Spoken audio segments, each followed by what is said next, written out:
Salut à tous et soyez les bienvenus sur la chaîne qui les boite. Avec le beau temps qui revient, c'est le moment idéal pour tester une nouvelle trottinette. Mais vous vous en doutez, je ne vais plus maintenant, parce que j'en ai déjà testé pas mal des trottinettes, je vais plus maintenant tester des trottinettes si elles n'ont pas quelque chose d'un peu inédit à proposer. La précédente trottinette que j'avais testée, sa particularité numéro 1, c'était d'avoir des pneus pleins, par opposition avec des pneus dans lesquels on met de l'air. Cette trottinette-ci, elle a une particularité encore plus étonnante. Elle a un pneu, celui à l'avant, qui contient de l'air, et le pneu arrière qui, lui, est plein. Voilà, elle a fait le choix d'avoir les deux mélangés à la fois. Alors, est-ce que le fait d'avoir le meilleur des deux mondes va faire de cette trottinette la trottinette ultime ou pas? C'est parti pour le test.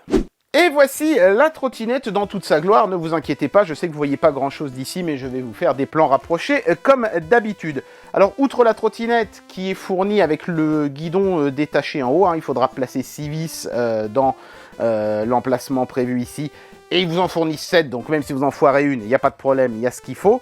Donc, outre ces vis, justement, dans le carton avec la trottinette, vous aurez la notice d'utilisation, bon, qui est assez succincte, il n'y a pas vraiment grand-chose à dire, c'est une trottinette.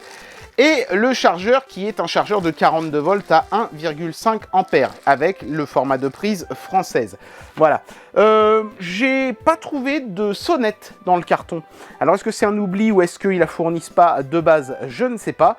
Donc attention, si vous voulez avoir tout ce qu'il faut pour pouvoir rouler sur les routes de France, il faudra juste aller vous acheter une petite sonnette à 4 € chez Decathlon. Voilà, bon, ils ne l'ont pas mis dans le carton, c'est un peu dommage. J'espère qu'ils corrigeront ce problème à l'avenir. Autre petit souci que j'ai eu, mais c'est vraiment pas grand-chose. La trottinette était en miles par heure au lieu d'être en kilomètres par heure. Donc il y a une petite manip à faire au guidon. Il faut allumer la trottinette pendant qu'on freine, appuyer sur power et l'accélérateur en même temps pendant 2 secondes, relâcher, remettre un coup de frein et elle est en kilomètres par heure. C'est très facile. Donc voilà, c'est pas vraiment un gros défaut, mais j'aurais aimé qu'elle soit déjà livrée avec les bons réglages et avec la sonnette. Voilà. Bon, sinon, à part ça, elle est plutôt classe. Elle a une chouette couleur gris anthracite que j'aime beaucoup. Le marchepied est en caoutchouc, très confortable. C'est une trottinette qui est plutôt jolie et qui envoie quand même du gros avec un bon gros afficheur sur le devant, là, qui est vraiment clair et lisible, même en plein jour. Donc à ce niveau-là, on est paré. Bon bah écoutez, je vais aller faire un petit tour avec, et puis une fois que j'aurai fait quelques petites embardées avec, je vous dirai ce que j'en ai pensé. C'est parti. Allez, c'est parti pour un petit tour avec cette trottinette. Évidemment, la question qu'on se pose en premier, c'est est-ce que ce système de pneus pleins à l'arrière et gonflés à l'avant corrige les problèmes qu'on avait avec l'un et ou l'autre des systèmes sur les autres trottinettes? Bon, bah évidemment, le fait d'avoir un pneu gonflé à l'avant, on peut toujours crever ce pneu-là, et ça obligerait à le changer. Mais le fait de ne pas avoir besoin de changer le pneu arrière, qui est le plus chiant à changer sur une trottinette, c'est quand même un plus non négligeable. Par contre, ce pneu plein, évidemment, il a toujours quelques petits défauts, comme par exemple le fait de transmettre les vibrations des sols rugueux aux jambes de la personne qui conduit la trottinette. En revanche, par exemple, si vous voulez monter une bordure de trottoir, le fait d'avoir un pneu gonflé à l'avant vous offrira un bien meilleur confort. Donc globalement, c'est plutôt pas mal. L'accélération, elle est bien, elle est progressive, on ne se fait pas des frayeurs même en mettant la trottinette à pleine vitesse. Le freinage est bon et en plus de ça, on a une meilleure tenue de route du fait que le pneu avant est gonflé. Donc on n'a pas l'arrière de la trottinette qui chasse du cul quand on donne des coups de frein brutaux, ce qui évite de perdre le contrôle de sa trottinette.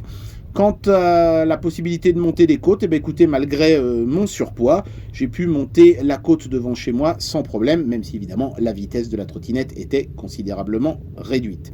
Un petit mot sur l'autonomie enfin.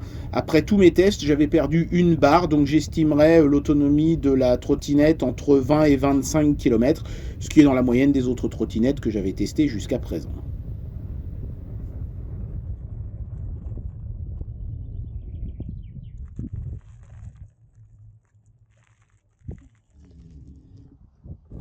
Et bien voilà, c'était le test de cette trottinette de chez Sissigad. J'ai été plutôt agréablement surpris et je trouve que l'idée d'avoir comme ça mélangé les deux pneus est pas si bête, même si, on va pas se mentir, ça ne permet pas d'avoir les avantages des deux systèmes d'un côté et pas du tout les inconvénients.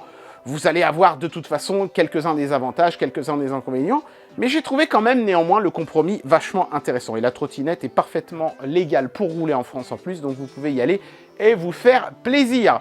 J'espère que cette vidéo vous aura plu, et moi je vous dis à très bientôt pour un prochain test. Allez, tchuss!